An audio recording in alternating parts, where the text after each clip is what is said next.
Hey everyone, I'm Jack Fusco. I'm a Sigma ambassador and I'm here with Samy's camera in the Eastern Sierras to shoot a whole bunch of astrophotography in this beautiful location. I'm going to walk you through some of my favorite lenses to take out under the stars. Generally for astrophotography, we're going to be looking at lenses that have a fast aperture, somewhere in that f2.8 or even f1.4. And very often we're shooting with wide angle lenses. And I have a couple go-to lenses and then a few that I'll swap out depending on the location.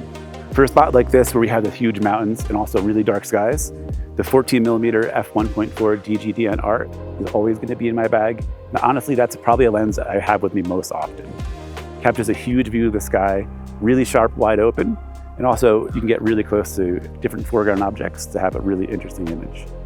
With the 14mm f1.4, not only is it the only f1.4 14mm lens available, it also has a couple of really cool astro-centric features. My favorite being the manual focus lock switch. So with astrophotography, we're normally dialing in our focus to infinity to get the stars sharp and as much of our foreground as possible. But hitting the switch will then disengage the focus ring and keep your focus dialed in for the whole night until you flip that switch back off.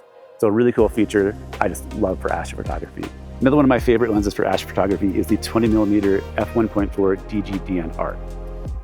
Still gives a really nice view of the night sky, really wide, but also brings our foreground and stuff in the distance a little bit closer. So typically when I'm heading out, I look to pick lenses based on my location, but I'm always looking to grab that huge view of the sky. This lens, much like the 14, also has that manual focus lock switch for dialing in your focus and then kind of not having to worry about it for the rest of the night. And it also has a built-in lens retainer. So if you're using a lens heater to keep dew off the front of your lens, it prevents it from sliding forward and causing any unwanted vignetting as you're shooting through the night. Another lens that I've been really excited about is the 15mm f1.4 DGDN diagonal fisheye lens. This lens gives a 180-degree field of view, which is completely unique with that fast aperture. So it's allowed me to go to locations that I've shot time and time again and come back with something completely unique. It's really changed the way that I've approached a scene and just thought about how I'm framing my photo. So often when I'm heading out, I try to bring a second camera body with some longer focal lenses. Now, I'll either set it up to shoot time-lapse or just have an option to kind of have a completely different composition in the spot that I'm also shooting wide. And the lens that I'm really excited about is a 28 to 45mm f1.8 lens.